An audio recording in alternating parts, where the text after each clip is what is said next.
Hello guys, how are you all? Welcome back to my channel. So, today we are gonna see, what if Quirk-less Izuku becomes a boxer and goes to UA High School, Izuku x Momo, Part 2. So before we start, go check out the author of this fanfic, Somerandomguyonline, link is in the description, also subscribe to our channel, and like this video, so let's begin the video. When the next day of UA began, the students were stuck in front of the main gates, a setback by the name of the media currently surrounding the students. What's All Might like, as a teacher? A reporter asked. Well, he's muscular. Uraraka stated. Hey. It's the sludge kid. A female reporter shouted when she noticed Bakugo, glaring. Shut it or I'll blast you. He yelled. At that point the female reporter and other news crews were thinking of backing off until they saw Izuku Midoriya. Hey there. She said, immediately appearing next to Izuku. Hi. He said. So, a pro boxer is aiming to be a pro hero. What's it like to live with both careers in sight? She asked. Well, it's very challenging, to put it bluntly. I'm very happy to be able to train under the guidance of All Might and the other heroes at UA. At the same time, my boxing career is also not as hard to balance, since both types of training I receive helps in both of my goals in the long run. Izuku said. The reporter recalled an important piece of information at that last statement, and her eyes stared into his with a lidded expression. Speaking of that, I'd like to know more about that private meeting with All Might you had after your last match. Maybe we can go somewhere afterwards and chat, she asked, lowering her white shirt to reveal some cleavage to the boy. His face burst into red as he took a small step back. She was about to walk forward towards him until she saw a hand on his shoulder. Come on, Izuku. We'll be late for class. Momo said, dragging him with her by the hand.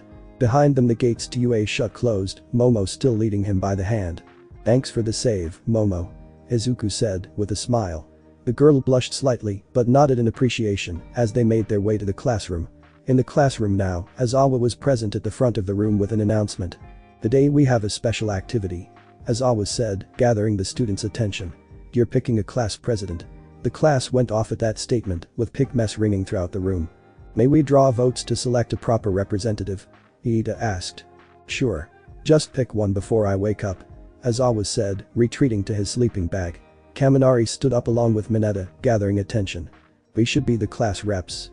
Kaminari said. Yeah. We'd make the girls' skirts 3 inches shorter. Mineta yelled, before being rightfully ignored. Izuku glared at the two slightly, before sighing and grabbing a piece of paper. He wrote Momo's name on it before dropping it into the box, the class doing the same with their votes. Once they were all collected, it seemed that Izuku had scored a total of 3 votes, with 2 from Momo. Before I accept this role, I'd like to politely decline. Izuku said, as the class looked at him in confusion. I'm a boxer. If I become class president, I would have to skip a lot of meetings for training and fights. Izuku said. So, I'll give my position to Momo instead. I believe that she would do a much better job with this position than I could. He said, as the girl had a wide smile at his praise. The position for vice rep is still open, so I'll have Momo decide.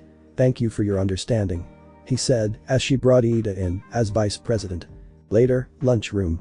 Izuku sat down at a table with Momo, who was happy with her new role. With them was Kirishima and Mina, who were currently enjoying their food courtesy of Lunch Rush. Thank you for giving me the role of class representative, Izuku. Momo said to him, smiling. You're welcome, Momo. As I said, I'll be busy in the next few weeks training for my next fight. He said. Wait, you have a fight soon? Kirishima asked, from his spot next to him. Mina, who was seated beside Momo, looked at him in interest as well. Yeah, I do actually.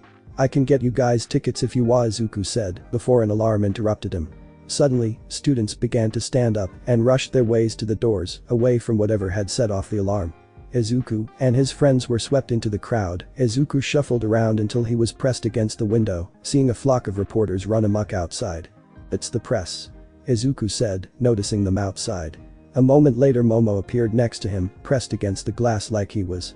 Momo, it's just the press. Izuku yelled, getting her to see said reporters running around campus.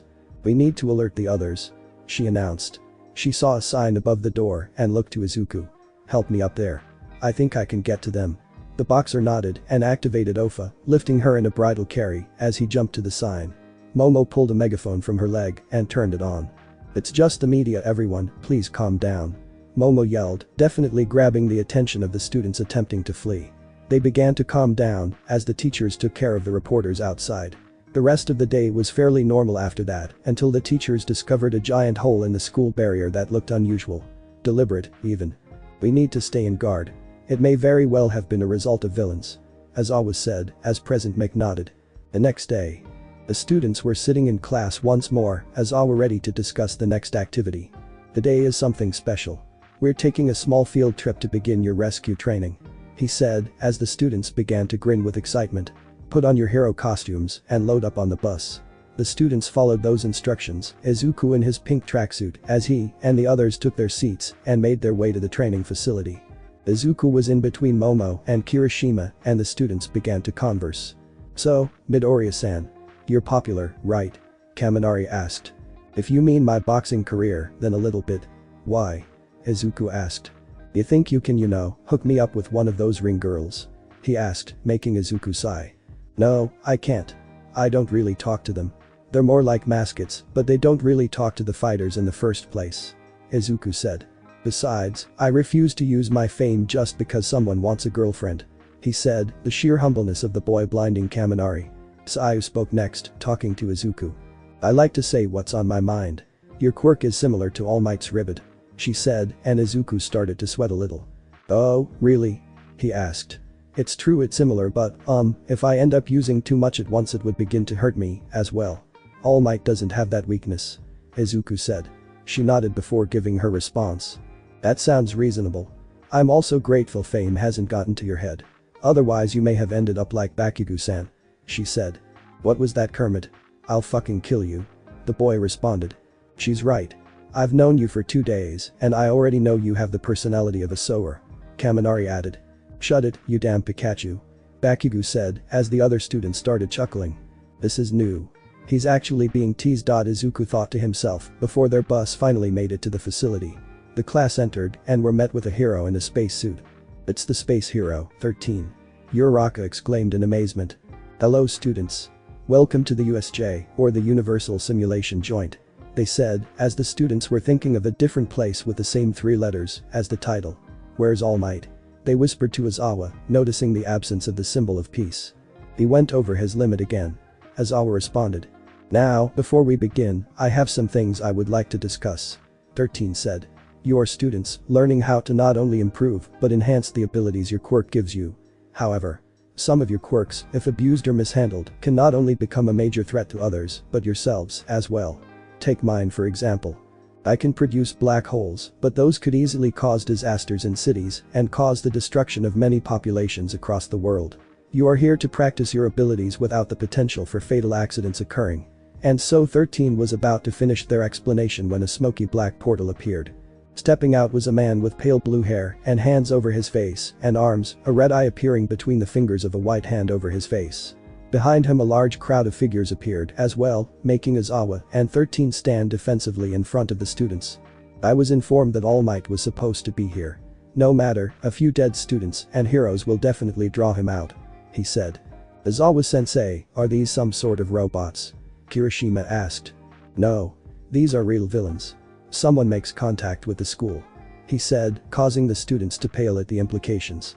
Izuku activated his gloves as 13 walked up to the edge of the stairs where the villains were below, the covers over their fingers opening as they were about to use black hole on the villains. Before it could impact the villains, a man made of smoke appeared in front of the hero's black hole. A second portal appeared behind 13, using their own black hole on them until the hero deactivated it, putting them out of commission as it tore apart their back. 13. Aizawa exclaimed. Students, stay here and guard 13. I need to take care of these villains. You can't do it alone, sensei. Let me help. Izuku said. No. Even though you're a boxer, you're still my student. It's my responsibility to protect all of you. Aizawa responded, placing his goggles over his eyes. My communicator is not working. Kaminari said. I think someone is tampering with communications. I need one of you to escape and make contact with the school for backup. Now then, keep 13 safe and survive. Aizawa said, jumping into the crowd to combat the villains. The students stood on guard until the portal man appeared again. No hard feelings, students, but I must separate you until All Might arrives. He said. He took half of the class into a portal, dropping them into random zones. Izuku, one of the few taken in, was dropped into the landfall zone, where he saw Momo and Jiro land next to him. Look what we have here. A villain said, as the 3 stood up. Let's get him, boys. Leave the red one though. I wanna have some fun with her. He said, as Izuku tensed up. The villains charged as Momo created a staff to combat a few, Jiru plugging her ear cords into her boots to push back a few more.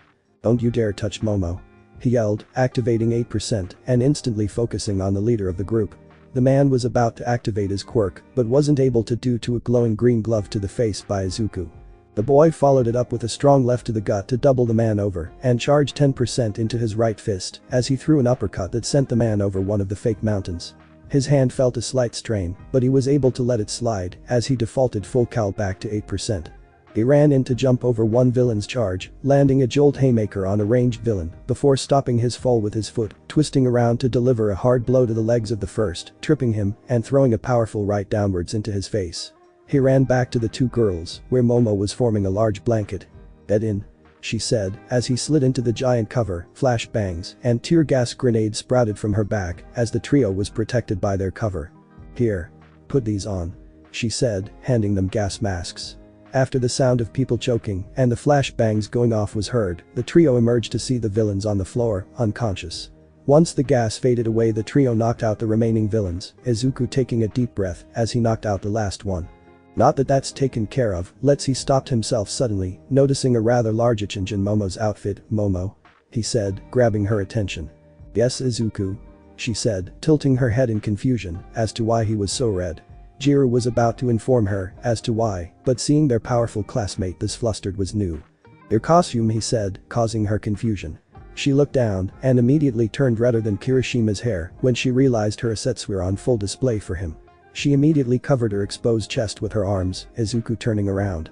"I'll let you take care of that," he said, burning a furious crimson as she fixed her costume. A minute later, her costume was repaired and the two cleared their heads of the recent scene to focus on the issue at hand. "We need to regroup with the others," he said. "We should go to the main area we started at," Momo said. "I agree. It's where we'll all go anyways, so let's head back there and hope everyone comes back," Jiru added as the three ran to the main lobby. They got to the staircase, seeing Izawa take care of the large crowd, decimating them with his quirk and combat skills. They turned slightly to see the flood zone swell with screams and electricity, knowing that it was most likely Kaminari's quirk at use. They continued on back towards the main area where they saw Iida run out of the door and the smoke man on the floor, Bakugo holding him down by a metal collar attached to the smoky form. "You may have me, but your sensei looks as though he's on death's door. Our Nomu will be more than happy to show him the way through," the smoke man said. Izuku looked to the center to see Izawa now being held up by the hair, face, and body covered in blood and bruises. His right arm had some skin crumble away down to the muscle, the hulking black creature holding him being the most probable cause of his injuries. Izuku paled at the sight of their teacher possibly being killed, but without a second of hesitation activated 8% again and rushed in. He ran up to Nomu, powering his right fist to full power as he threw a right hook to Nomu's face, forcing it to let go of Izawa. "Let go of him," Izuku yelled, feeling his fist make an impact with the monster's face. Smoke rose and a large burst of air was released from the force of the impact, but when it cleared, Izuku saw that the monster was only pushed back a few steps. "Ha! You thought that would work? Nomu here is maxed out on shock resistance. He was made to be the perfect weapon against All Might," the man with pale blue hair said. "Nomu, attack. Show this low-level noob what it means to mess with us." Nomu raised a fist and threw it towards Izuku, who maintained full cowling at his current percentage to dodge. He dodged another and two more punches with only a small amount of difficulty. "Why are you punching so slowly? Crush him," Shigaraki commanded, and the blows started coming faster and faster to the point where Izuku was only able to attempt to block the hits. They made impact with his face, his chest, his torso, leaving large purplish red bruises across his skin. His arms also took damage as they blocked some of the impacts. The only reason they were not breaking yet was because of one for all still surging through his body. "Izuku!" Momo yelled in fear. Izuku, unable to dodge or block many hits, took blows all over his body after his guard was eventually broken. His skin became a similar red in color to Izawa after the next round of punches, pain flooding his system as he could do nothing against the monster in front of him. The Nomu sent a final punch to the boy, the boxer rocketing into a stone wall with enough force to make a small crater, falling out with a heavy thud. The boy coughed out blood, hand in front of him, as he forced his body to stand. He recovered to the feeling of his body telling him to stop, to give up, and allow unconsciousness to take him. However, his desire to save his friends overpowered that waning feeling, body glowing once more. "You won't hurt my friends," Izuku said through gritted teeth, his body glowing even more intensely. "Game over. Nomu, finish him." the man said. The monster raised a final punch and aimed it towards Izuku's face, intending to snap his neck with the force of the blow. When it made its way to his head, the boxer was somehow able to avoid the fatal blow to the confusion of the leader. Izuku shakily put his fists up to his face, using his right hand to motion for the monster to come at him. The monster threw another punch which was dodged, and another, Izuku slowly increasing the 1 for all percentage in his body to dangerous numbers as he dodged in an infinity shape, each full rotation becoming even faster than the previous one. As he spun, wind began to appear. As a result, Shigaraki and Wano watching in confusion as green and red lightning began to be released from his body as well to illuminate the infinity shape he spun in. Before the monster's next punch, Izuku swerved towards the left, towing along his right fist for a crushing right hook that met Nomu's face with an explosive impact. Shigaraki Tamura grinned at this, knowing that Nomu's shock resistance would easily take the blows of the boy. What he didn't expect was for the Nomu to actually recoil from the punch, the combination of raw power from One for All and the momentum powering through the shock resistance. Izuku then started to growl with anger and followed it up with a left hook and then another right, continuing to roll in his infinity shape with the punches piling up as he was currently using 50% of his current power. One for all. Enhanced Dempsey roll, the boxer thought as he continued to release his barrage of hooks upon the face of the Nomu. Izuku then stopped his roll to swerve low and uppercut the Nomu hard enough for it to fly back into a wall. "You're cheating. Nothing can harm Nomu," Shigaraki yelled, Izuku falling onto one knee and arms limp at his sides. The villain took the opportunity to run up to Izuku with a hand ready to disintegrate him, fingertips meeting face, as nothing happened. He pulled his hand back confused but looked to the injured form of Eraserhead, who was glaring down at him with eyes glowing red. Shigaraki was going to wait until the man was to blink again and kill the boy who actually hit his Nomu. However, just before he was to try again, the door burst open. In it appeared All Might, who was missing his usual smile in favor of an enraged scowl. He noticed Izuku's form, his enraged expression increasing as he grew even angrier at what his successor had to go through at the hand of these villains. He noticed Nomu slowly creep towards the boxer as Shigaraki grinned underneath the hand over his face. "Villains, you will pay for hurting my students," All Might growled out. "There's the final boss. Nomu, kill him," Shigaraki yelled as Nomu charged the hero. The two began to clash as the students were now moved out of the way. Momo watched the fight in fearful anticipation before remembering Izuku was still down there. "Jiru-san, follow me," she said. "Down there? Why the hell would you do that?" Jiru asked, watching the battle play out. Momo grabbed her by the head and pointed it towards Izuku, who was unconscious on the floor, and the girls' thoughts changed. They made sure to stay far away from the fight as they made it to Izuku, watching All Might suplex the Nomu, a portal forming under it.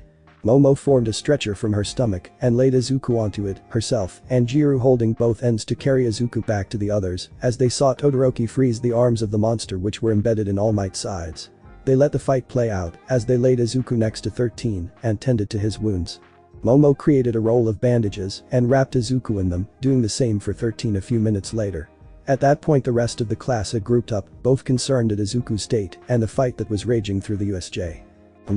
What happened?" Izuku mumbled, waking up. He turned his head to the right just to see All Might deliver the final blow to the Nomu, sending it out of the USJ and into the clouds. Izuku sat up slowly, noticing that he was back at the entrance of the USJ. He also noticed that All Might was saying something to the villains, but focused on a much more important issue. The smoke. He noticed that smoke was erupting from the hero's skin and remembered something extremely important that was told to him a while ago. 3 months ago. As Izuku loaded up a final truck of garbage for the day, he noticed All Might deflate once more. "Are you doing okay, All Might?" he asked. Kaido had gone to Hull for the day to work out the finances from Izuku's sponsorships with the Yaoi Orizus and All Might, leaving the boxer and the hero on the beach. "I'm doing fine, my boy," All Might said. "However, there is something I need to tell you." Izuku took off his gloves and listened. "As you know of this true form of mine, I hadn't told you about my limit," he said. "Limit? What limit?" Izuku asked. "I can't maintain my muscle form for more than 3 hours, and I fear that it will only decrease as I continue," All Might said. Izuku grew shocked at that, looking to his second mentor with concern. "The times I deflated during training was much less focused solely for you, but also me having reached that limit for the day. Then why give me this power? If you hadn't given it to me, you would have had more time to be a hero," Izuku said. "My boy, it was like that before I gave you my power. However, I gave it to you for this very reason. I may be weakening, but you will surpass me as my successor. I know for sure that by the time I retire, you will be there to be an even stronger symbol of peace than I ever could be," All Might said. Izuku looked at him with both awe and feared anticipation in his eyes as they finished that day's quota of training. Present. The boy was struggling to stay sitting up as he saw the smoke from his mentor's body increase further. At the same time, he noticed the man made of smoke and the one covered in hands reached for the number one hero, but was stopped with a bullet through the hand that was actually his own. Izuku saw All Might be encased in a cement box and looked to his right to see Ida standing triumphantly next to the staff of UA. Fear not, friends. Help has arrived. The villains that were conscious started retreating into the portal as the heroes went in to aid the students and arrest any villain that was unconscious. Izuku was lifted in the stretcher Momo made for him by Cementus and Blood King as he was carried back to campus. One thing he could not get out of his mind was the look on Momo's face as she was walking next to him, eyes full of tears and fear. Infirmary, later. Izuku laid upon one of the hospital beds wrapped in bandages after Recovery Girl had finished what Momo and Jiro had started. He was awake, unable to get the image of Momo's face as he was carried out of his head. I didn't want to die, but I didn't want her and the others to die before the heroes appeared. I just want to keep her safe. Keep them safe. What's happening to me? He said to himself before hearing the infirmary door open. He looked to his right to see Momo enter the room, eyes red as she hastily walked towards him. Momo Izuku. Do you know what you could have done? You could have died. Did you even care when you charged that monster? She yelled. What about your dream of being a hero? Of being a champion? Of saving your mother? She yelled. Momo, what are you going on about? He asked. I'm going on about how you almost threw your life away, fighting that thing. Her eyes started tearing up even more, and Izuku could see the emotions that she had kept hidden ever since he had gone to fight Nomu. She was angry at him for almost killing himself to save them, and also at the fact that she could do nothing more to help him at that moment. He saw her get even closer, and she placed her hands on his shoulders as the tears began to pour. I don't want to lose you, Izuku. You're one of the first males I've been acquainted with who saw me for more than just my money or my body. Please don't let me lose you, she sobbed, burying herself into his chest as she continued to cry. Momo, I'm sorry I made you worry so hard. I'll do my best to make sure you won't have to feel this way again. Is there any possible way I can make it up to you? He asked as she looked up to him. If you want to make it up to me, then please, let me give you something. I'd rather you take it than someone else. Please, Izuku. She said, face blazing red to his confusion. What is it? He asked before he noticed two things that were now different. Momo was on his lap and kissed. A short while later, she removed herself from him, collapsing onto him in a tired heap. He looked into her eyes before she fell asleep, noticing that her eyes were filled with fear, caution, and something deeper. He didn't know what the third thing was, but he knew it was probably what had led her here. However, as she was asleep, a bigger question came to Izuku. If Momo was willing to have such a thing as sags with me, then what are we? He looked at her once more, heart confused and mind in circles. I just hope nothing goes wrong between us after this. That boxer was ready for the trials to come, but there was a difference between being ready in body and being ready in heart. As of that moment, he needed to figure out the new surge of emotions he felt for the one on his chest known as Yaoi Rozu Momo. Later that evening, Momo had retreated home as soon as possible upon waking up, while Izuku rose after her, walking home by himself to register what had happened. So, we go to train at the USJ, and villains attack. I prevent a Nomu, or whatever that thing was called, from hurting anyone else but me, and nearly die in the process. All Might saves us, and I have sags with Momo. Sags. With Momo. His face flushed red at recalling the memory and at how good it felt. He tried to shake those thoughts out of his head, but was left just thinking of her. He remembered her dark eyes and her amazing complexion and how she squeezed on him when he stopped and blushed furiously and realized he was already home. He entered and flopped back first onto his bed, too confused and injured to train for the day. The injuries were no worries, they would fade in time, but his confusion was the biggest obstacle of the moment. How do I feel about Momo? Izuku thought. On one hand, I'm content with us being friends. I liked what we had and I didn't think anything of it. On the other hand, part of me still wants something more. But I don't know which route I want to go. I need help. Izuku pulled out his phone, sending a call to his mentor.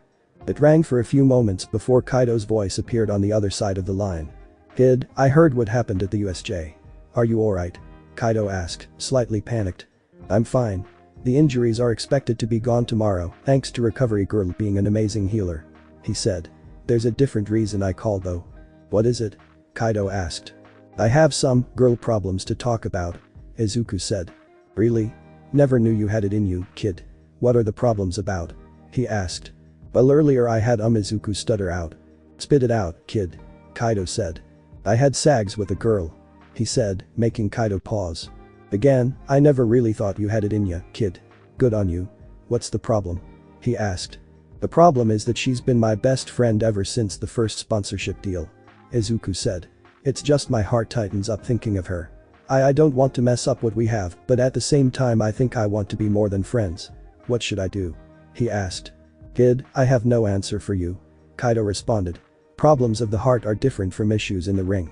You can't punch through your feelings. All I can say is that you need to take care of this issue however you see fit. He said, before suddenly adopting a grin. Hey kid. I have another question for you. What is it? Izuku asked. Do you use protection? Kaido asked with the biggest teasing grin. Izuku's face burst into red at that as he fumbled with the phone in his hands. Kaido-sensei. Izuku yelled as Kaido laughed on the other side of the phone. That's not funny.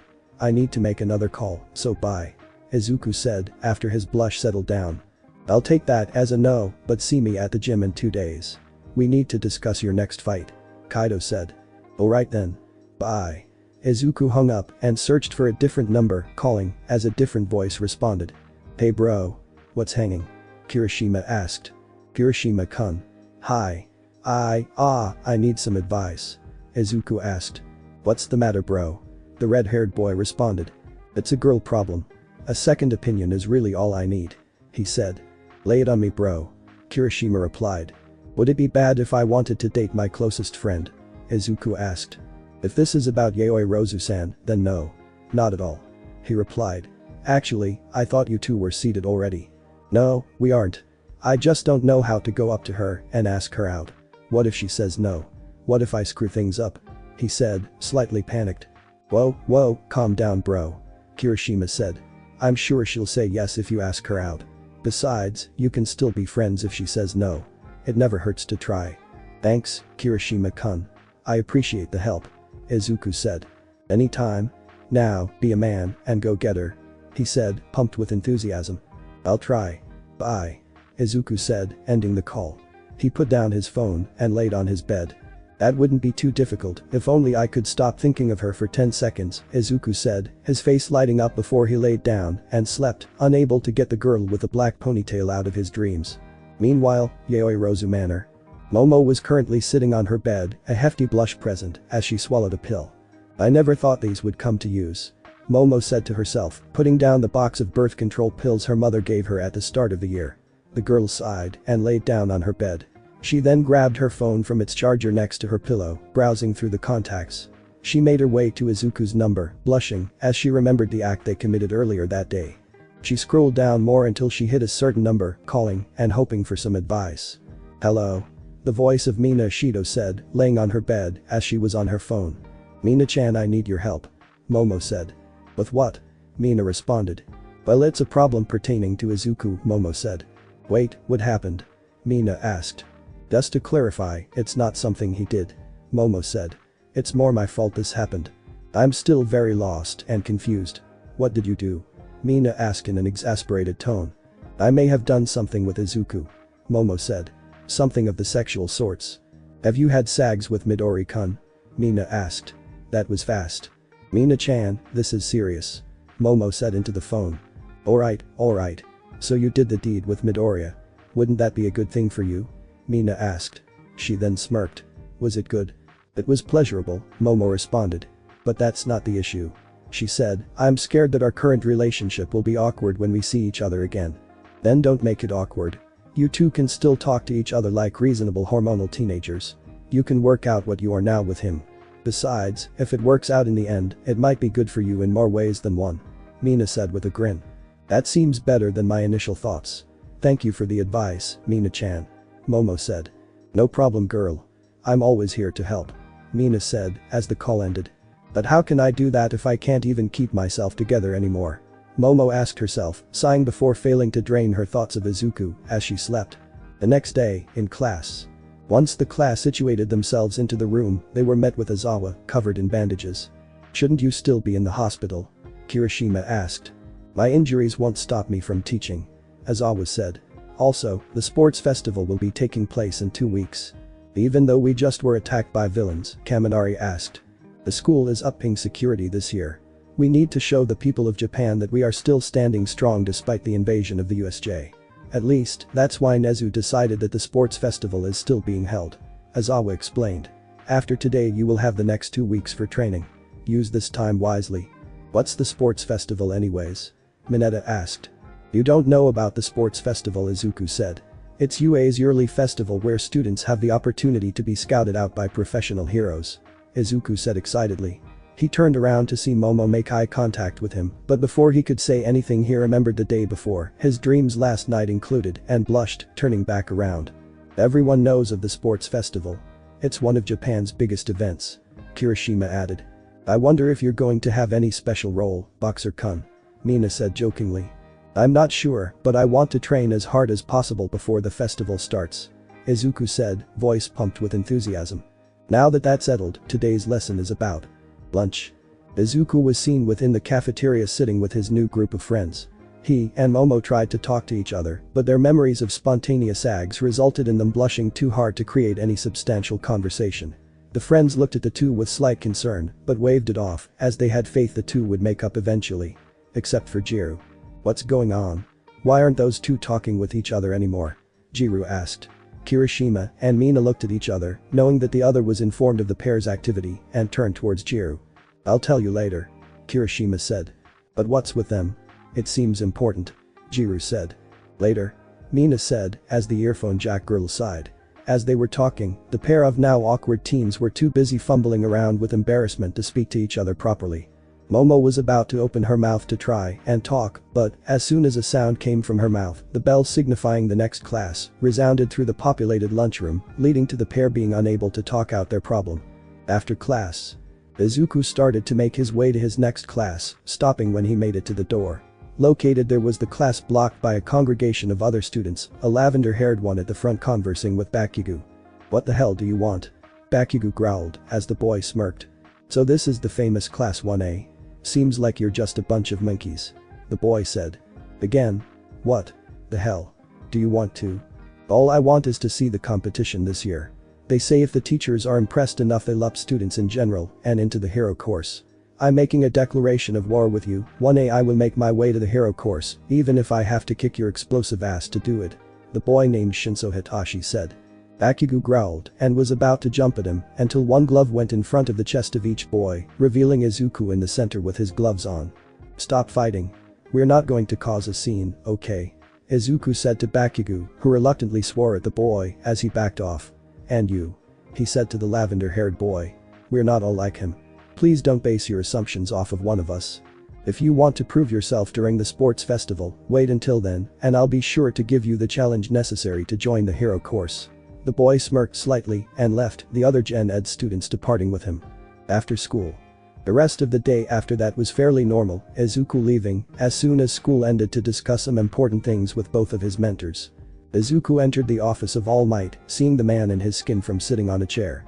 Kaido was next to him, looking for more equipment for the gym on his phone. Ah, young Midoriya, nice to meet you. All Might said. What did you call me for? Izuku asked. It's a matter of me letting you know of 2 things. First is the upcoming festival. I want you to go out there, my boy, and tell the world that you are here. In a sense, this could be your big debut as the next symbol of peace. All Might told him. Izuku was about to respond but was interrupted by his teacher. I also must tell you more of my legacy, the legacy of One for All. All Might proceeded to tell Izuku a tale of 2 brothers, one with the power to take quirks, and his rebelling brother, and his line of successors, who had the power to bestow quirks to others. He explained how, counting himself, there were 8 generations who have fought the symbol of darkness. I have something else I need to explain to you, my boy. My time as the symbol of peace is coming to an end. All Might said. What? Izuku exclaimed. Yeah. The big guy's limit got cut after going above his full power during the USJ. Japan may not know it, but the time of All Might, as Japan's defender, is ending. Yes. It pains me to tell you, but I can no longer go more than 2 hours without my muscle form collapsing. That is why I need you not only to tell the world that you are an upcoming protector of Japan, but also the next symbol of peace. I don't think I can do that. Izuku said, gaining All Might and Kaido's confusion. It's not that I don't want to, but I have so much more I need to do first. I want to at least gain the featherweight belt before anything else. It may seem selfish of me to put my own goals above the necessity for a new symbol of peace, but I want to assure myself with that victory that I have the strength to tell the world that I'm worthy of being their next protector. Izuku said as the number 1 hero nodded. That's perfectly fine, young Midoriya. He responded. I won't force you to do so. I just wanted to throw the option out there. I'll take it into consideration. Izuku said. Thanks for letting me know. Later. Hey, kid, you made it. Kaido said as Izuku appeared through the doors of the currently empty gym. Hey sensei, what was this about the fight? Izuku asked. Well, it's an exhibition match. The mentor explained. Actually, it's more special than that. What do you mean? Izuku asked. Well, you get to skip the first event in the sports festival because your fight is the opening battle for the sports festival. He responded. I'm what Izuku yelled. That's right, kid. Your opponent is actually of a slightly higher weight class, but the fight organizers have not told me who it is you're going to fight. Kaido said. All they said was that he's in a higher weight class. You never really have info on the fighters themselves, huh? Izuku asked. It's the only way I'm able to squeeze more cash from the higher-ups, kid. You know less about the fighter, the less they spend building pre-fight hype, and the more that unspent money goes into your mom's medical fund. He said. The 2 sponsorships are only added on to that. I'd love to tell you all about your opponent, but I'm not informed about them until the day before the fight itself. Kaido revealed. It's fine, sensei. I appreciate the help towards mom's hospital fund. Izuku responded. Great. Now. I have to teach you some new things, kid. Step in the ring. Kaido said. The mentor put on a pair of gloves as Izuku saw his form in a blue track jacket and black sweatpants. Now kid, I only realized this now, but we need to improve upon your current fighting style. And why's that? Izuku asked. You're going to be both a pro hero and a boxer. Your fights can and will be studied by your future enemies and opponents to use against you, so I need you to adapt in the event of that actually happening. Kaido said. Now. I'm going to start throwing fists and all you need to do is dodge. You hear me? Got it? Izuku said, tapping his gloves to his mentors. Kaido began to jab at the boy, Izuku taking his time to focus on the flying fists. He dodged, then dodged, again and again for the next 5 minutes until Kaido stopped to breathe. Good work, kid. Now comes the lesson. Continue to dodge, but stop focusing on my hands. But how will I be able to dodge if I can't focus on your fist? Izuku asked. Then focus on your opponent. Your opponent will have strategies of their own that you will not know. What you can do is study how they moved before and predict how they will move next. This tactic is especially helpful when your opponent is angry, as they will default to those moves out of pure instinct. Let's try it. Remember the pattern I jabbed at you with? Only think of that and don't look at my hands. Kaido started to jab us, and Izuku started to dodge them again, remembering the pattern from before. Some blows made contact with him, but as they hit he was learning how to maneuver away from more blows from instinct rather than focusing on the gloves. He carefully observed the way Kaido moved, the turns of his body as he delivered the blows meant not to land, and noticed a shift from before. When a left jab was supposed to be next, he saw Kaido's body shift into an uppercut instead, which Izuku was able to dodge and threw a left hook that stopped a centimeter from Kaido's face. Izuku then backed away and the mentor chuckled. What did I do? Izuku asked. You were a good kid. Now, we need to continue to practice that and more. I need to drill in as many boxing techniques into you as possible so you're not just stuck with one form of boxing. Such as. You're currently a swarmer-style boxer. You try not to let your opponents get in a good hit by rushing up close, and if they ever try to swing at you, you always tend to dodge their blows by pushing into their guard. I need you to learn more so that you'll be able to make a fighting style that can topple any opponent, whether that be villain or boxer. Kaido explained. I get it, but how will I be able to learn that? Izuku asked. Don't worry, kid. I'll teach you each one at a time. I won't start teaching you other styles of boxing until I see you're able to master the one I teach. We'll start with slugging, and after that, I'll teach you the slugger's counter style. Outboxer. But that won't be until after you learn slugging, which in theory is the counter to your style. Now, slugging, Kaido began to explain, Izuku catching each and every word his teacher spoke in his notebook. The next day. Izuku woke up the next morning, remembering the lessons taught to him by his teacher. He opened his notebook to the page with a pencil acting as a bookmark to see a few things. First, it was a definition of outboxing, followed by his analysis of the style. The slugger style, otherwise known as the brawler, is a style where the fighter is purely a heavy puncher. Footwork and speed are thrown away in exchange for a more rooted position and much stronger punches. Strengths. Incredibly strong punches to compensate for low speed. Training focused on reinforcing the upper body and chin allows the brawler to take many blows without fear of being knocked down. Punches are devastating, able to take out opponents quickly due to incredible strength. Incredibly powerful against swarmers, as the distance makes for powerful blows to be easily delivered. Weaknesses. Low speed makes the brawler easy to hit and slower, but more powerful blows can easily be dodged by a faster opponent. Guard is weakened in favor of tanking blows and delivering ones of their own. Outboxers have advantage due to being outside of the slugger's range, leaving them victims to take blows from a distance without being able to strike back. Tips for using this style. Focus on counters to deliver as many hard hits as possible. Use slugger style only when necessary, countering swarmers close to knockout. Switch to swarmer style as soon as the opponent is an outboxer, as brawlers cannot enter the outboxer's gap. Do not attempt KO punch in this style. It may kill the opponent. No matter how little the amount, one for all usage will most likely cause permanent injury. Tips against this style. Switch to outboxer stance against this once it is learned. Do not get in their active range. Focus on speed and precision with blows and footwork to capitalize on slow speed. Wear down slugger over time, do not go for instant knockout, over time has a higher chance of victory. KO punch and Dempsey rolls can be used against them, but they must be weakened first, if not, their retaliation blows may result in loss. Izuku closed his notebook after rereading the notes he had taken earlier, hopping into the shower to get ready for the day. It was the weekend, but he decided to test the new information in his head as he went out to start training for the sports festival and his next fight. Meanwhile, Todoroki Manor. I refuse. Came the voice of Todoroki Shoudo, who was face to face with the number 2 hero and his father, Endeavor. Shoudo, this will be beneficial for the future of this family. Endeavor said. I'm not going to be sold away in some quirk marriage just because you want an even stronger grandchild.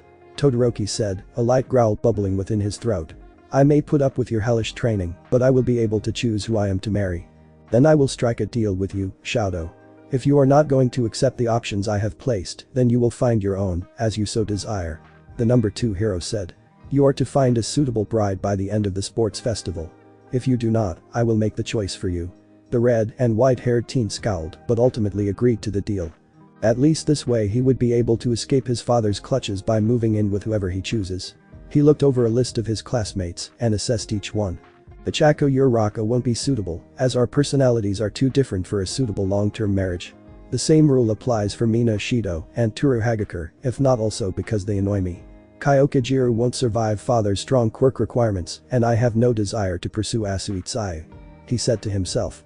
He looked at the final picture, Momo Yaoi Rozu, and contemplated her. She and I have compatible personalities. She also has a powerful quirk that father will approve of, and she's fairly kind to others. Forgive me Yaoi Rozu, but I've made up my mind. I need you to help me escape my father's clutches and marry me. Todoroki thought. By the end of the sports festival, you will be mine. 2 weeks later. Over the next 2 weeks the class was training hard for the upcoming event. Izuku learned the slugger style fairly quickly due to it being mostly just hitting harder and training his upper body.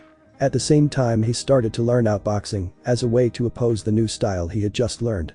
The rest of the class trained as well, but not with as much ferocity as Izuku. Every day he would start with a 1-kilometer run around Mustafa to the gym where he and Kaido would practice brawling. During that time, Izuku would spend time reinforcing the muscles in his body so that he wouldn't be stuck with the physique of a slugger when he switched to a different style. He would spend the next hour slugging at a bag until his arms were sore from punching so much. During the last few days of the second week, he started to learn the fundamentals of outboxing. Kaido would make Izuku spar with him while he was using the slugger style so that the boy was able to learn outboxing from more than just lectures. Izuku learned through painful experience that outboxers traded the powerful blows of the slugger for much faster footwork, used to keep the opponent at a distance and wear them down over time, rather than to rush in to deliver powerful blows. As it was the end of the 2 weeks, the first day of the sports festival came, where Wano was in a large room waiting to be announced to the audience.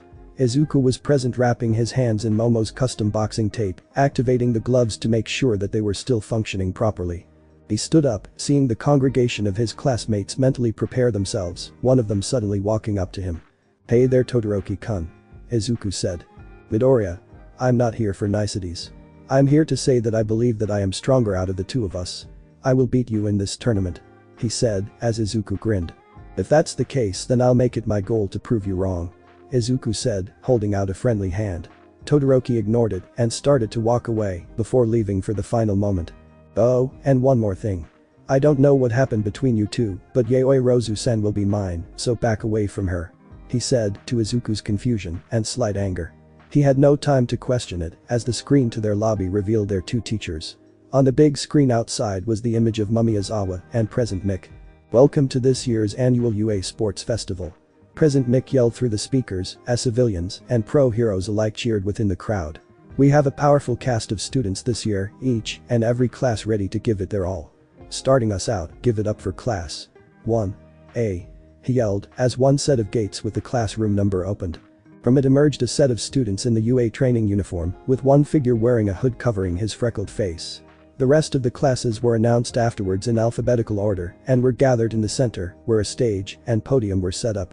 "Now, we'll have the top scorer of the entrance exams deliver a speech. Step right up, kid," Present Mick said, as he was told specifically to not say his name.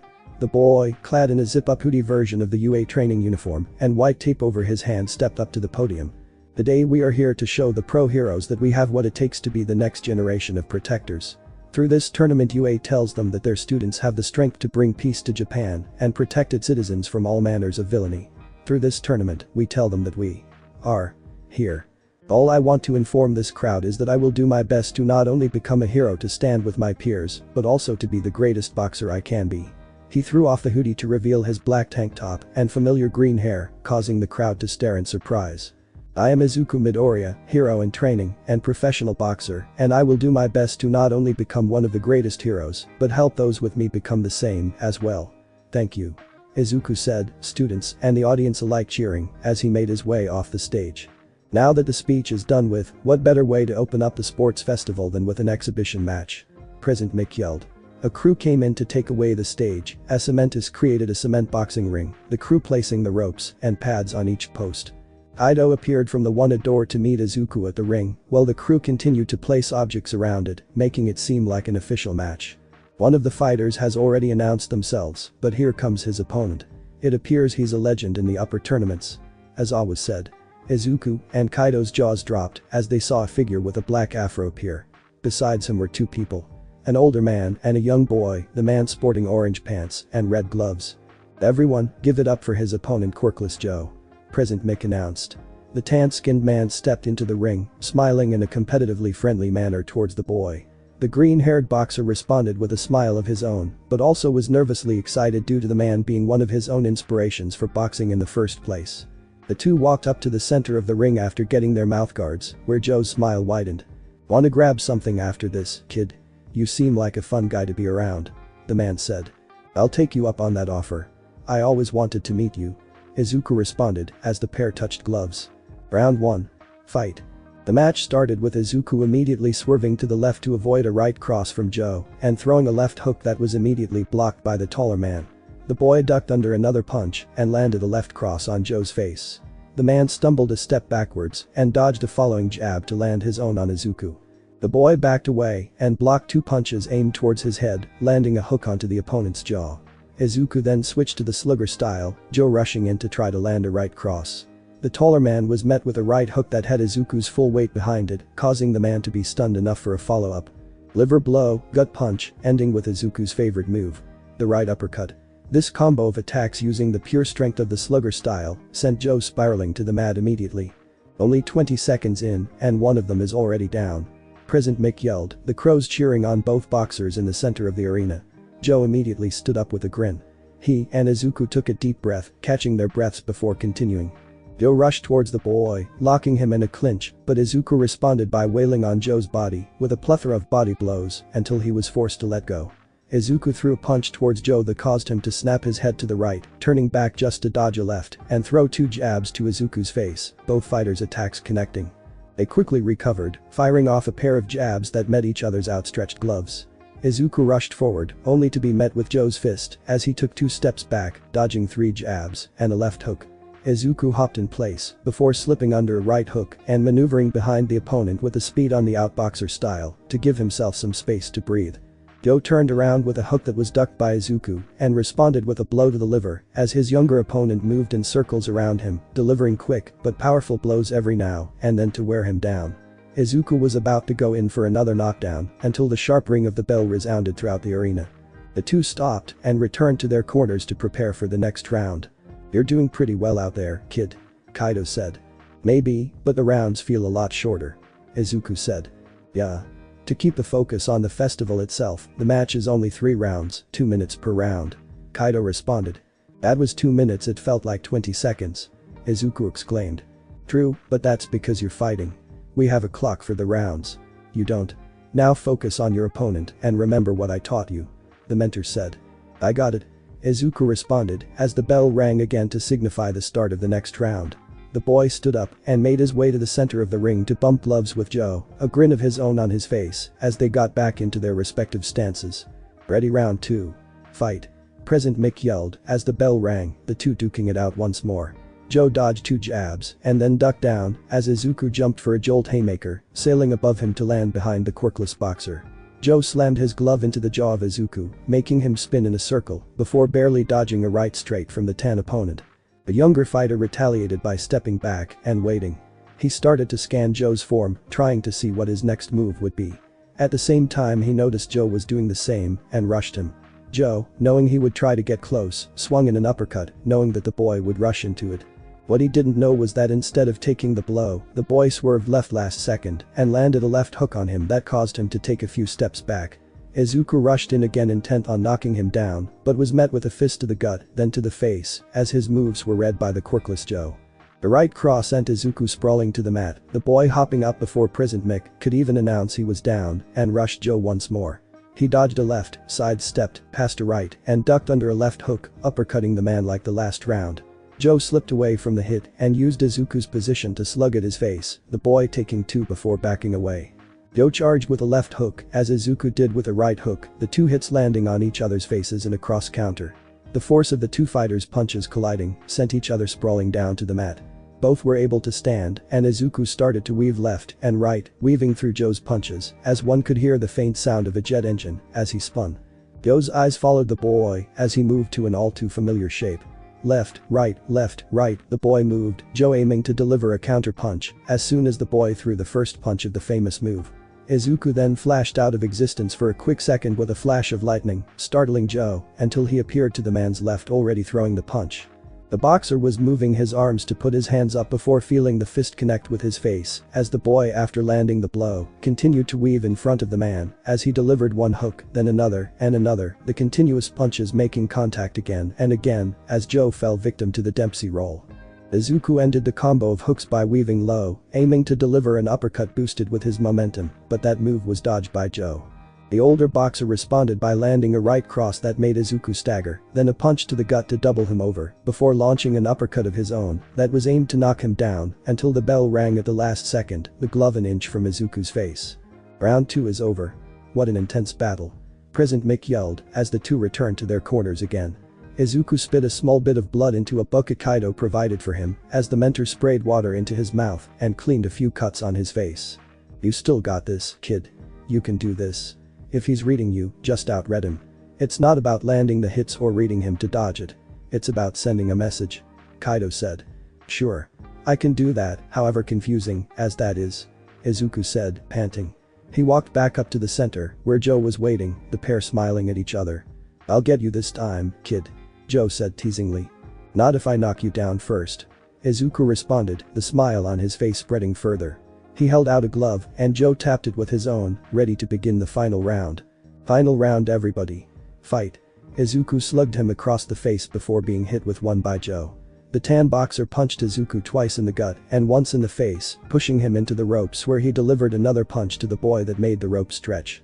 From his position the boy wound up a fist, using the ropes as a slingshot as he was launched forward, delivering a punch to Joe that caused the man to rocket backwards from the impact into a corner. Izuku sped towards him as Joe held his hands up to block the incoming storm of punches that were thrown into his guard. Joe's guard was kept up, waiting for an opportunity to counter.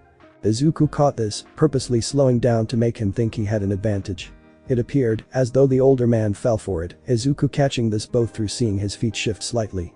Joe will try to counter the next punch with a dodge to the left and retaliate with a right hook in 3, 2, 1, now Izuku predicted, ducking down as the previously predicted hook was thrown, the boy cheering slightly in his head as he pressed on. Joe's eyes widened as he was barely able to dodge another uppercut, Izuku backing away after throwing the punch to recover. The younger boxer then shot towards him, slugging him across the face with a right hook and then a left, Joe dodging the incoming straight. The opponent then delivered 2 jabs to the face as Izuku stepped back and spat some more blood onto the floor, putting his gloves up with a grin. From there he dodged a right hook, a left straight, and a short burst of jabs, landing 2 hooks of his own and yet another uppercut. That seems to be a favorite punch of his. Midnight said to Kaido, standing at the younger fighter's corner to watch. True. His being shorter than most of his opponents makes delivering uppercuts extremely easy, despite it being easily seen through. When it lands though, I feel bad that his opponents have to take it when he's in gloves, since the kid's able to hit even harder than normal with them on. Kaido responded, returning to the battle. Izuku was seen weaving under a punch and throwing a right to Joe's body, breaking his guard as a left was thrown immediately after. Izuku's punch met face and Joe stumbled back, both fighters now panting.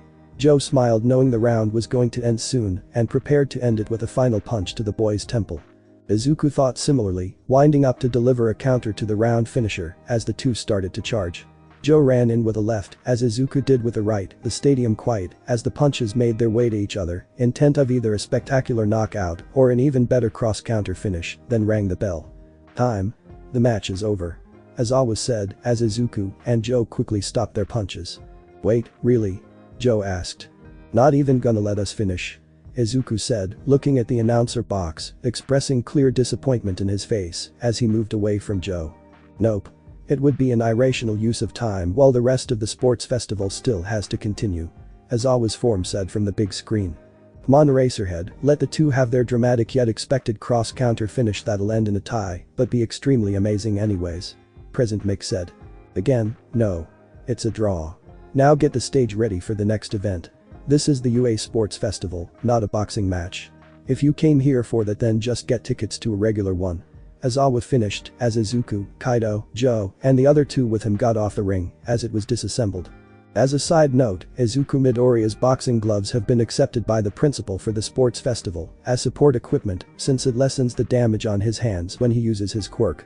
The fighters would get to rest while the first event started before the second event, where Izuku would return. Infirmary. Izuku and Joe were sitting on 2 separate beds in the infirmary as Recovery Girl was able to heal their wounds and give them time to rest. That was a good match, Izuku Midoriya. Joe said. I feel the same way, even though it ended a lot faster than I would have liked. Izuku responded. To be honest with you, this has been the most fun I've had in a long while. Joe then noticed the boy's eyes. He looked tired. Not just physically though. This tiredness seemed to stretch deeper than that, though Joe felt as though it wasn't his place to pry. Less than a second later his eyes looked alive again and his demeanor quickly returned to his excited self from before the fight. By the way, can I get your autograph, he asked, holding out a notebook he pulled from seemingly nowhere. Sure, kid. Joe said, signing the paper with a slight chuckle. Anyways, I see a bright future ahead of you. I'm sure that you'll be able to beat the champion at this rate if you keep on improving. Keep moving on, Midoriya-kun. Keep moving on. He said, and the boy's smile threatened to outshine the sun itself. I will. Don't worry about me. Izuku said, clenching his fists with excitement. The next event is beginning in 5 minutes. Will Izuku Midoriya return to the stage? Aizawa's voice rang throughout the infirmary's intercom with a message as the boy put back on his UA tracksuit. I guess I'm up. I'll see you soon, Joe-kun. Izuku said, rushing to the field. Joe sighed and laid down, seeing 2 figures walk in. Hey Sachio, hey Gramps. Joe said, addressing the child and the man who entered. You know, the kid only used quirk once during that fight. You think he was going easy on you? Nanbu asked. I don't think so. Joe said. I would know if he was holding back. I think it's the only way the kid knows how to fight. Even if he was able to fight with his quirk, I doubt he would. Not because of arrogance, but because he wants to show the world that he's able to climb without the use of it. Makes the journey more fulfilling. Joe said. Kinda like you. Sachio said. But without the whole quirk part. Sure thing, kid. I'm sure you and him will grow up to do great things. Earlier. Momo found herself releasing a breath after the match ended. The area was cleared up and Midnight directed them to a giant room where students were starting to funnel in. As this was happening Momo was lost in her thoughts, recalling what had happened 2 weeks ago. Momo, what have you done, she thought to herself. Izuku's spending every day training to get better while you're designating yourself to just be there for the ride. On top of that, I even chose to give him my purity. Why did I do that? Momo stepped into the crowd, thinking of ways to justify her actions to herself. I just didn't want him to leave. Was that so much to ask for? But that's a lie. I told him I didn't want him to vanish from my life, but that wasn't the full truth. I wanted him, not just to stay, but because deep in my mind I knew that I loved him. Momo's face lit with a blush as she shook her head. Now's not the time to be thinking of this. I need to focus and maybe then I can address these feelings later. She then stood at attention as the siren signifying the race had rung. She noticed a tiny crack in the wall where students had to filter out through and saw Todoroki preparing to launch a wave of ice inwards. Momo responded by pointing her right arm to the floor, a metal pole blasting out from it as she flew past the ice and alongside Bakugo and Todoroki. She landed, immediately breaking into a sprint as she saw Mineta scurry on ahead before just moving out of the way of a giant metal hand. The blast from the past. It's the robots from the entrance exam. President Mick yelled. Momo quickly opened her shirt to create a cannon, launching a cannonball at one to carve a path through the metal behemoths. Todoroki did the same thing with his ice, but only for himself, another wave of ice blocking the competition from advancing. Momo hopped over it with another pole, running past other competitors and through some of the other robots until she saw a large hole in the ground. Challenge 2. Welcome to the fall. President Mick yelled. Across the gap were stone pillars connected to rope, a girl with pink hair zooming ahead as she thought of how to pass this obstacle. She remembered Zero and how his method of movement was similar to one of the first generation's legends, creating the devices that the hero used for his particular ability. Momo dived into the gap as the audience gasped in surprise until one pillar was seen with a white strand of thread on it. A moment later, the black-haired girl was seen flying through the air with a series of flips and spins, each one showing off her athletic ability. Upon closer look, the audience could see a pair of devices on her wrists as she swung through the fall. Look at her go, people. This is turning out to be a race to remember. President Mick yelled as the audience was pumped with excitement. Hey. Swinging's my thing. Zero said as he just started to swing through the fall, seeing Momo land on the other side with a roll as she immediately broke back into a run to the two boys ahead. Smooth as silk. She joked to herself quickly. And thank you, Father, for your connection to the Parker family archive. She thought as she pressed on, seeing a few students ahead until one stepped on a wrong spot and was blown back with a large pink explosion. It's the final stretch, a dangerous minefield to the finish. President Mick announced. Momo saw Todoroki and Bakugo ahead and tried to devise a way to catch up. They then looked at her wrists, remembering that she still had the devices mounted and immediately had an idea come to mind. She shot a white thread onto Bakugo and Todoroki, pulling them to the ground as the devices ran out of fluid. She sprinted along Todoroki's ice path as she removed the devices from her wrists, the two recovering a moment later to resume their race with Momo now in close pursuit of them. She was about to make it to them before feeling something attached to her back, stopping her from moving forward as quickly. I've caught up with you now, Yayoi Rozu-chan. Mineta yelled, sticking to the back of her open shirt with a grin. Get off of me. She yelled as the purple pervert latched to her back tried to furiously grope at her chest. This led the girl to be distracted from the pair ahead, who were stuck in a deadlock for first. The two inched closer and closer to their goal before a wave of ice to the hands caused Bakugo to crash and tumble past the finish line right after Todoroki had crossed it. And the winner of the first event is Todoroki Shadow. President Mick yelled. The dual quirked boy smirked, looking at Momo, who had made 5th place due to the distraction of Mineta. The remaining students returned to the stage, where Midnight made her appearance. As this happened, Izuku had reappeared, moving towards Momo, who was currently putting on a new UA training shirt since the other was still attached to the hairballs of Mineta. That was amazing, Momo. Izuku said. Oh, well, thank you, Izuku. Momo responded, twirling her front bang. I would have done better had Mineta not jumped on my back at the last minute. I don't doubt that, Momo. I might have a talk with him later about that. Also, I'm sorry I wasn't able to talk to you for the past few weeks. I was just trying to wrap my head around when the boxer said. No. That's alright. I actually was doing the same. Would you like to talk about it after the festival? Momo asked. Sure. Izuku responded, a hint of red on both their faces. Todoroki then was seen walking up to them, focusing entirely on Momo. Hello, Yayoi Rozu-chan. Todoroki said. Hello. She responded. That was a wonderful performance. I hope to see you around much more in this tournament. He said as he kissed the back of her hand, confusing the girl with his words and actions before moving away. What was that about? Izuku asked, both fists clenched behind his back as he spoke. I'm not too sure about myself. She said, wiping her hand on her pants leg. That was an amazing match and an equally amazing race. Midnight said. Now everyone, look up here. We'll be choosing the next event. She pointed to a screen with her whip with a picture of an event as the crows watched the image start to spin faster and faster before slowing to show the words cavalry battle.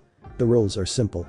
3 people will be the cavalry horse, as the top rider will try to take as many headbands from the other riders as possible. You cannot purposefully remove riders from their horses, and headbands must be worn on places where it can be easily grabbed. Anyone who falls or is caught purposefully removing riders will be automatically disqualified. You have 1 minute to select teams. By the way, first place from the previous event is worth 10 million points. Go. The students began to huddle up, every single one glaring at Todoroki, who shrugged them off with a frown until seeing Momo. He frowned further seeing Izuku with her, knowing she would team up with him regardless, due to how close they already were. "Would you like to join me, Momo?" Izuku asked. "I would most definitely like to, Izuku," she replied. "That's a first."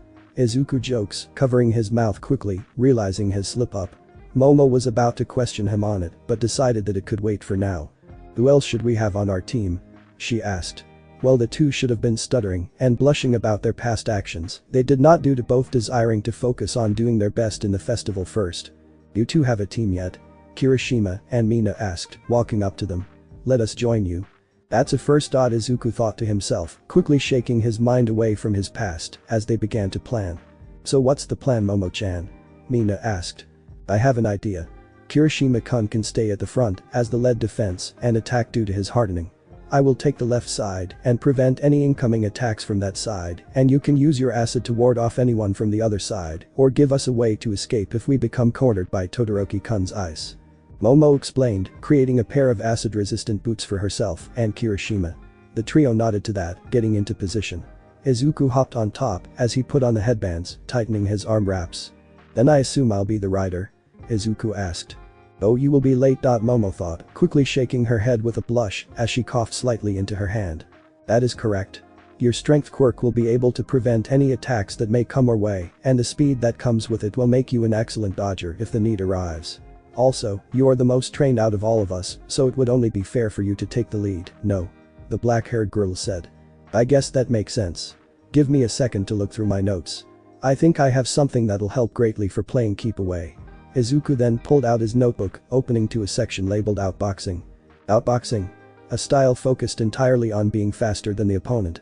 The main purpose of this style is to maintain distance and to counter any incoming attacks with longer range punches. Strengths. Allows for more breathing room when low on stamina during a fight. Keeps harder hitting opponents at a distance. More passive nature allows for more opportunities for others to make the first move, perfect for counters. Weaknesses. Must be absolutely focused on opponent movements. Trying to counter feints will leave the boxer open. Weak against swarmers due to them being able to pierce out boxer's range. "Let's do our best," Izuku said, closing his notebook as they finished preparations for the cavalry battle. She made shoes for herself and Kirishima that would help them safely slide across Mina's acid when she spread it.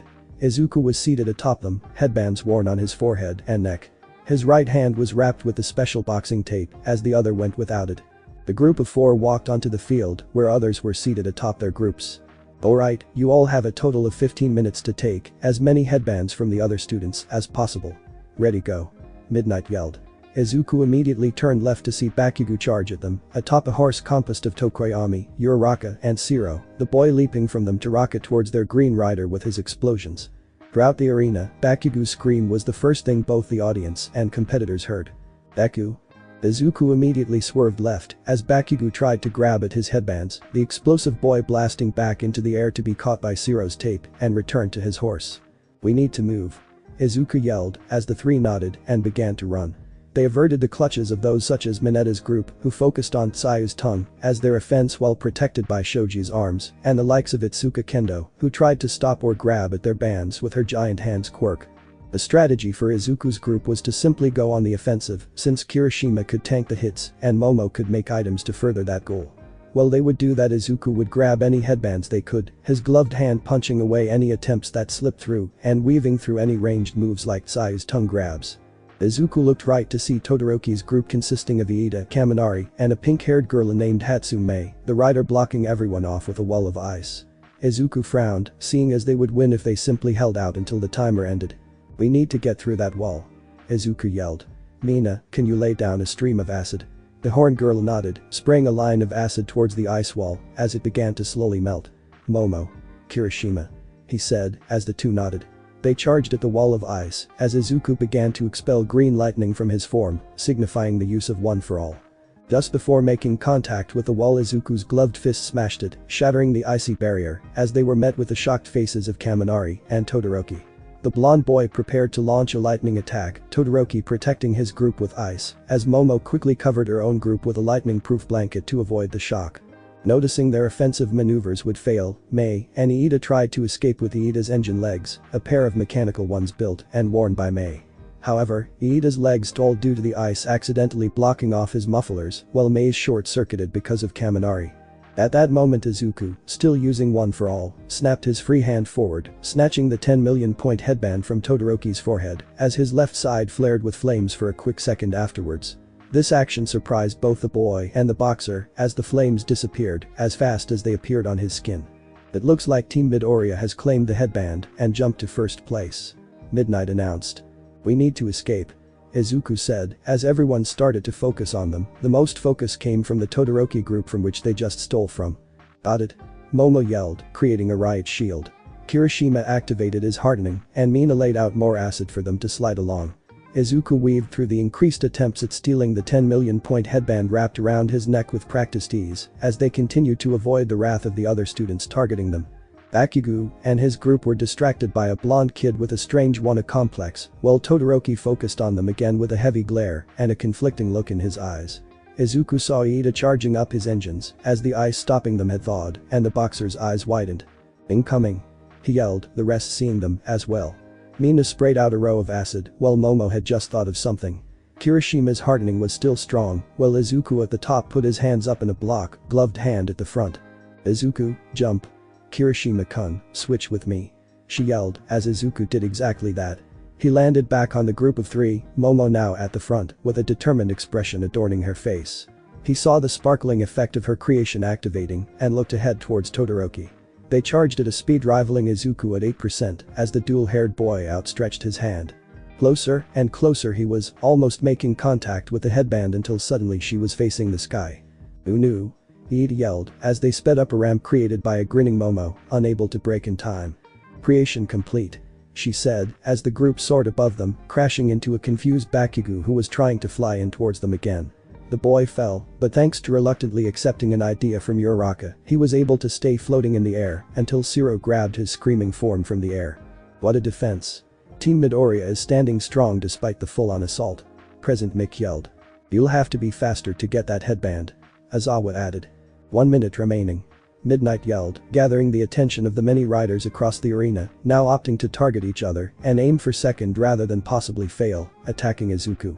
His group continued to run around the arena with Izuku smacking away more and more people thinking they could take the 10 million point band with his glove.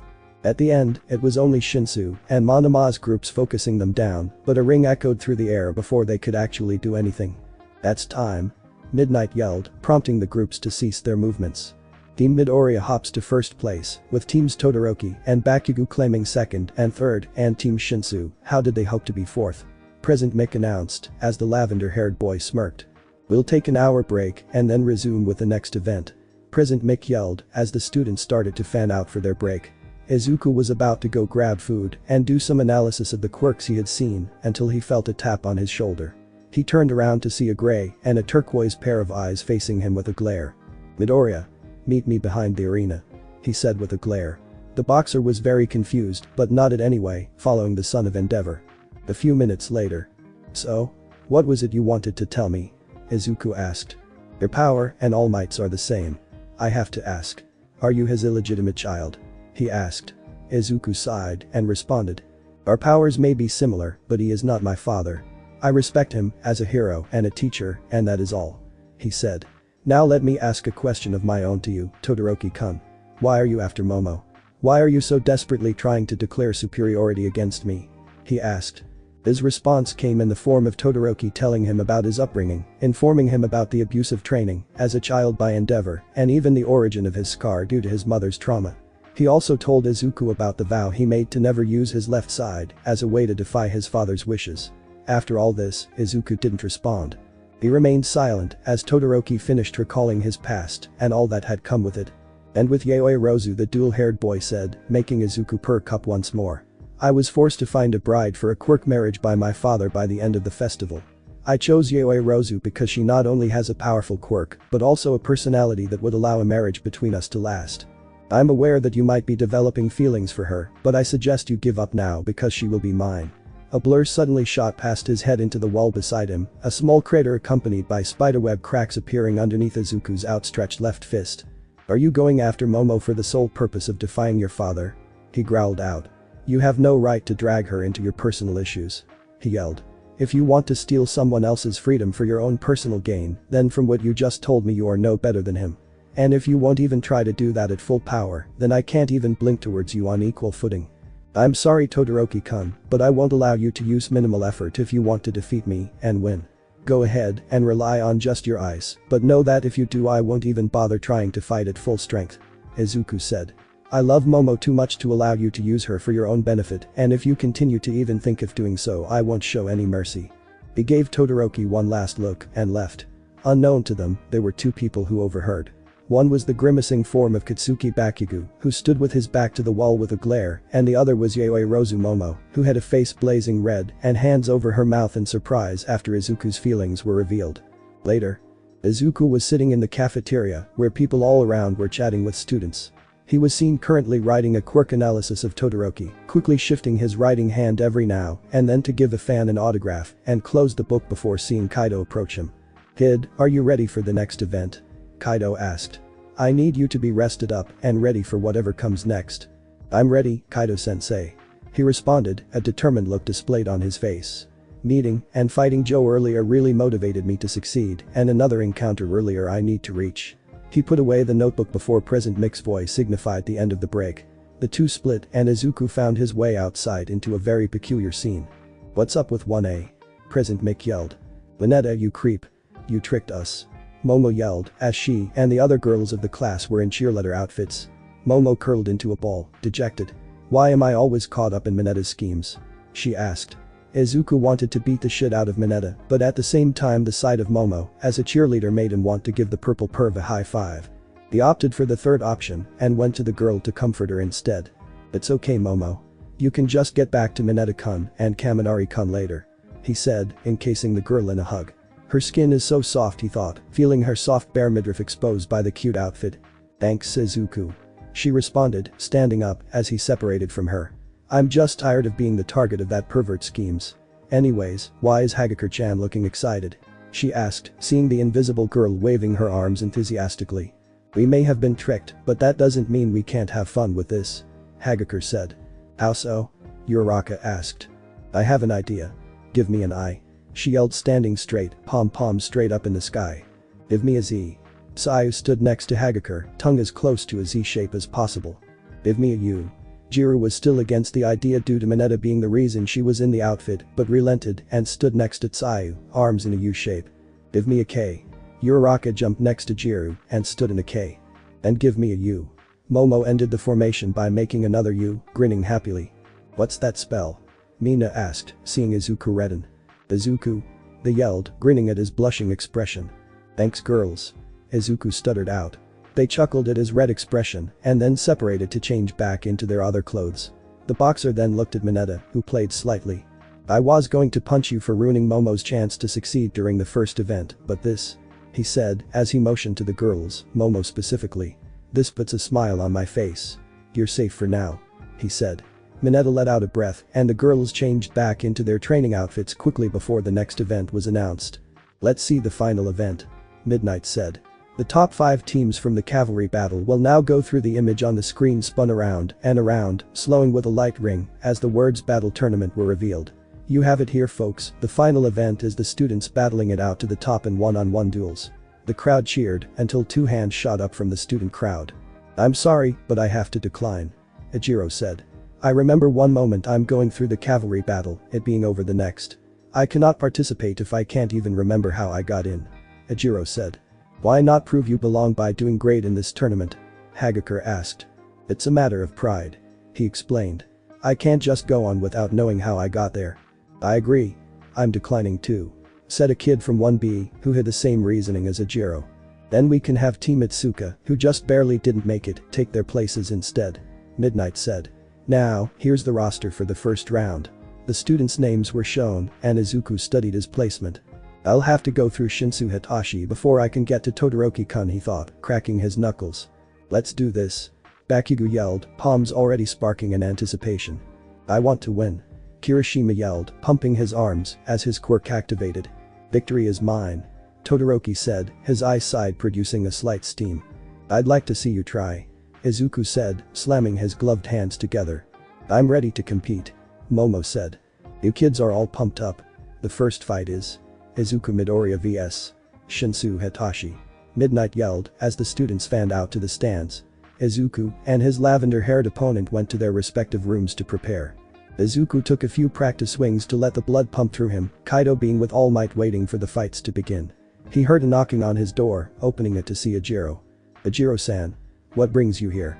Izuku asked. I've come with some advice for you regarding Shinsu. The tailed boy responded. Izuku let him in, and the pair sat at the table. I remember starting the cavalry battle until he said something to me. 1 second I was listening to what he was saying, then I answered him, and all of a sudden the cavalry battle was over, and we passed. I believe his quirk is some form of brainwashing. My best guess is a verbal response, since it only occurred after I had started to respond to him, so be wary of that. He warned. I'll keep that in mind. Thanks. Izuku responded. I'll leave you to prepare now, but we really should spar sometime. Ejiro responded, leaving after Izuku nodded, a thought suddenly coming to mind. Ejiro-san, why are you helping me? He asked. The blonde turned around, smiling slightly to give his response. I respect your effort, Midoriya-san. And if I'm being honest with you, I'm kind of a fan. The boxer chuckled as Ejiro left the room. Izuku sat down, deactivating his gloves as he admired the white tape comfortably wrapped around his hands. I'll definitely protect you, Momo. I'll protect you and save Todoroki from himself at the same time. The boy thought to himself, standing once his match was signaled to begin in a minute. He stood up and made his way to the arena, a tracksuit over his clothes as he stepped into the area where he would battle. Across from him was Shinsu, who was looking at him with a smirk. He's here all the way from the general ed department and he's ready to win, it's Hitachi Shinsu. President Mick announced as the boy was met with applause. And here's his opponent. He's been seen on TV, he's on his way to be the king of the ring, and he's the one I secretly want to win, give it up for Midoriya Izuku. Izuku walked onto the arena with applause, though much more than what was heard on Shinsu's end. Now then, are you ready? Fight. President Mick yelled. Izuku started to move towards Shinsu as he spoke. How shameful of your monkey friend. Was he too weak to even try the final event? He said, sweating since Izuku was still coming at him, mouth closed and eyes glaring. He was about to open his mouth once a new taunt found its way into his brain, but was stopped by Izuku's punch coming towards him. He threw his body to the left as Izuku performed a powerful uppercut that just barely missed the boy. Shinso then was pushed back trying to block a right straight that broke his block immediately and allowed a left hook to make contact with his right cheek. The gloved fist sent him spiraling to the floor, and when he stood up he decided to throw all strategies to the wind and just charge. Why do you with blessed quirks always have it better? He yelled, throwing a wide swing at Izuku. The boy parried the incoming attack with his left arm and jabbed Shinsu in the face twice with his right. The boy stumbled back and Izuku seemingly disappeared. Shinsu looked left and right for a moment before feeling 2 hard punches make contact with his back. Izuku moved behind the boy as he turned around, delivering 2 more punches before hopping back. What's his deal? President Mick asked. His quirk, hypnotism, is actually a decent quirk that would function as a non-confrontational support. However, he could not join the hero course because it wasn't a quirk designed for that irrational mess known as the entrance exam, so he was designated to the general ed section. Aizawa replied. How lucky must you have been to get both a powerful quirk and proper training. Meanwhile, I've been criticized my whole life for having a villain's quirk. Shinsu continued, running at him. I know I'm lucky, but I wish I could tell you what it was like to not have a quirk, Izuku thought. He decided to stop drawing out the match and possibly degrading Shinsu by going easy on him by activating 5% and delivering a right hook that sent Shinsu flying away. Izuku chased after the airborne boy to deliver a jolt haymaker onto his gut which spiked the boy onto the grass as the boxer landed just at the edge of the arena. Izuku Midoriya wins the first battle. President Mick yelled to the applause of the crowd. Izuku helped Shinsu up and patted him on the back. You did great, Shinsu-san. Izuku said. You sure? I didn't even land a blow on you. I wasn't even able to show them anything other than that I'm a good punching bag. The boy remarked until he heard a certain section of the arena erupt with applause. You did a great, Shinsu-san. That boy gave it his all despite the unfavorable situation. I may see if I can get him as an intern later on. You showed those Hero Corps students what the last game was. We'll get him next year. The voices rang through Shinsu's ears, making him shed a tear at the praise he received as Izuku patted him on the back.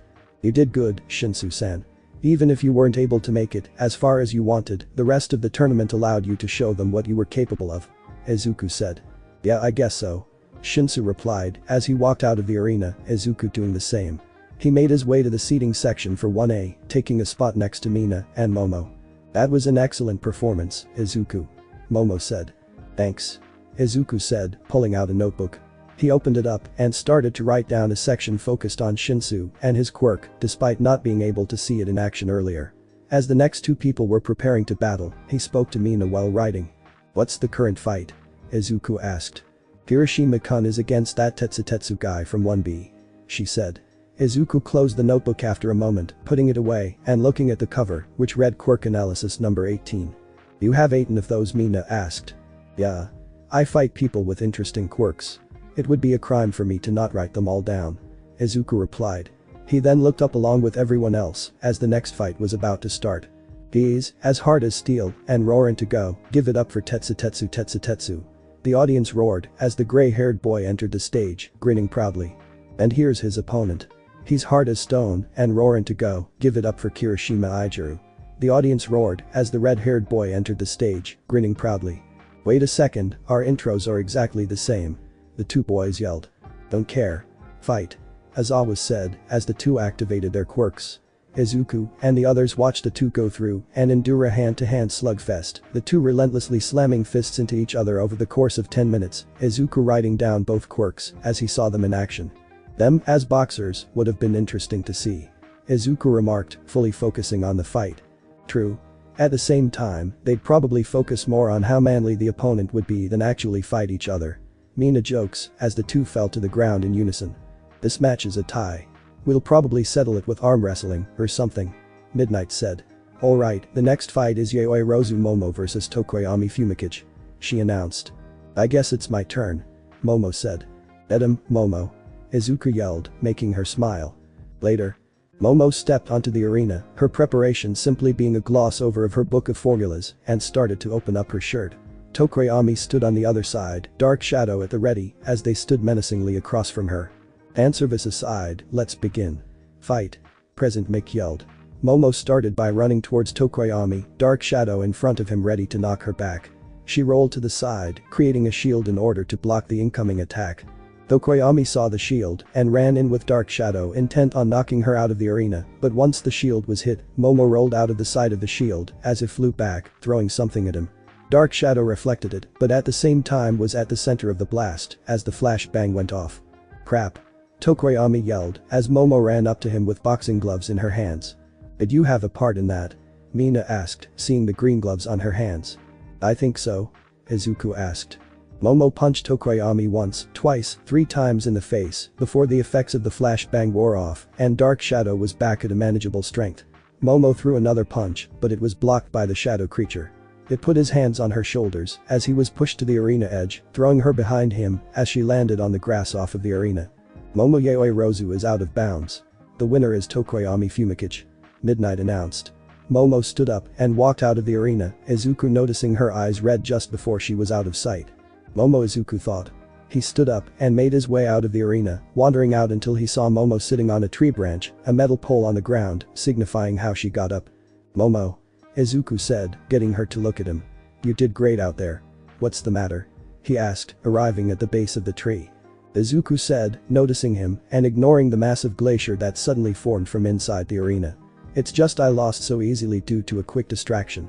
You remember that I was given an entry by recommendation, correct? She asked, to which he nodded back. Everyone in our class worked themselves to the bone in order to gain a position I got without lifting a finger. Sometimes I ask myself if I'm really meant to be a hero, she said, her thoughts dissipating as she felt the branch shake slightly. She looked to her right to see Izuku sitting next to her, a somber expression plastered on his face as he looked towards the stadium. I remember when I was starting my boxing career. My first match was a loss, a knockout in the first round to a man who had a quirk that granted him the ability to rotate his shoulders at incredible speeds. I remember the regret I had back then, asking myself why. Why do I continue to fight? I've known nothing except for the fact that I was considered worthless, so why bother fighting at all? Then I remembered that my mother had been afflicted with a villain's quirk, giving her an illness the doctors are still trying to resolve today. He explained. I wanted to tell you this because while you feel an opportunity was handed to you, it's really not. It may be there, but you have to be the one who works towards turning that into a reality. At the same time, fighting not only led to me being able to help her, but it also gave me a goal. What was that? Momo asked. My goal is to become the next symbol of peace, one who can reassure those who live in pain and fear, unsure if they'll want to live to see tomorrow. At the same time, I may have found something else worth reaching for. He said, face bright red, as he turned to meet her eyes. She blushed, and the two sat in silence. After a moment, the pair felt their eyes closing as they moved closer. Momo took a breath, as she had never seen anything like the smile that was currently on the boxer's face. As for Izuku, he could swear nothing in his life could compare to the feeling of seeing Momo at that moment, her features radiating like the sun, and smiling twice as bright. Momo, I love you. Izuku said. Izuku feels the same way. Momo responded. The two smiled even brighter, before coming together in a loving embrace that lasted several minutes. This is the first time something like this has ever happened to me before. Not just romance either. In middle school I never even had friends to hang out with. But once I got into the UA, I met Kirishima-kun, Mina-chan, and Jiru-chan. For once I've been able to know what it's like to have friends other than Kaido-sensei. Izuku, what do you mean? Momo asked. After the tournament I'll tell you. But for now, let's head back. The new couple then proceeded to make their way back to the stadium, hands intertwined. What happened? You missed some pretty good fights. Mina said. I'll send them to you later. Thanks, Mina-chan. Izuku said, him and Momo taking a seat as Bakugo just defeated Kirishima. It looks as though the next winner will have to go against him. Momo added. Mina noticed the pair's hands but decided to wait until after the tournament to comment. What an exciting match, right Eraserhead? Present Mick said. Sure. Next up is Izuku Midoriya and Todoroki Shadow. Make your way to your prep rooms now. Aizawa said, as Izuku's expression hardened. I guess I'm up. Izuku said, standing up and leaving. On the way to his room, he was stopped by a man who was bursting with flames. This was the number 2 hero, Endeavor. And according to Todoroki, he was the reason he wanted to entangle Momo into his personal problems in the first place. Boy. Endeavor said. Shadow was raised for the specific purpose of surpassing All Might. I request for you to make him use his flames. I can do that, but I won't do it for you. Izuku said. He's only putting out half of his effort while everyone else is giving their all in this festival, and that is enough to make me angry. However, he also informed me that you essentially abused him through training in order to become the perfect creation. So? What purpose do you have for telling me this? Endeavor replied. I have a proposition. Izuku said. I will make him tap into his full power, but what I need from you is to get rid of the quirk marriage deal you made with him. His way of solving the problem you created is intruding into my personal life, and I don't want that to continue. So, do we have a deal? He asked, as the number 2 hero looked at him for a moment. You have a deal. Make him use his flames, and that deal I made with Shadow will become no more. The Hellfire hero said. The pair shook hands, and Izuku gave him one last look before leaving. He entered his prep room, where he looked over his notes of Todoroki. Name? Todoroki Shadow. Quirk. Half hot, half cold. Todoroki is able to create ice and fire in vast quantities, but only seems to use the ice portion of the power. His quirk seems to have no limit, but maybe it has to do with internal temperature. Perhaps he can only use a set amount of ice and fire. Strategies for fighting. Use one for all, and either dodge or destroy the ice and search for an opening. Once opening is found, force him into your strike zone. Outboxing will only result in me being frozen, and slugging will be too slow to deal damage after getting past the ice. Swarming him will be the best course of action. Remember to aim for the half of his body that exerts fire, as he will do his best to not use it in a fight. Izuku finished looking over his notes, taking a deep breath once he closed his notebook. He took a few more practice punches to make sure he was still physically ready to fight, easing from his position when he thought he was good to go. The boxer opened the door, finding Momo standing there with a smile. Hi Momo. Izuku said. Hello Izuku. She responded. I thought I'd stop by and say good luck. She said with a smile. Well, that's awfully sweet of why he was interrupted by the feeling of soft lips over his, Momo disconnecting a second later with a happy squeal. I've always wanted to do that with a significant other. She said to herself, Izuku basking in her presence. This girl is just too adorable, he screamed within his mind, smiling after the kiss. I'll do my best. Izuku said, giving her a quick hug before he left to enter the stadium. And introducing his opponent, it's the person you've all been waiting for, punching his way through the cavalry battle. Give it up for Midoriya Izuku. Present Mick yelled as he entered the stadium. Todoroki was on the other side of the stage, a glare displayed within his eyes as Izuku lowered into his familiar fighting stance, gloves activating and hovering in front of his face as he returned the glare in kind. Now, are you ready fight? Thanks for watching my video and make sure to check out the author of this fanfic, link is in the description. See you next time, till then sayonara.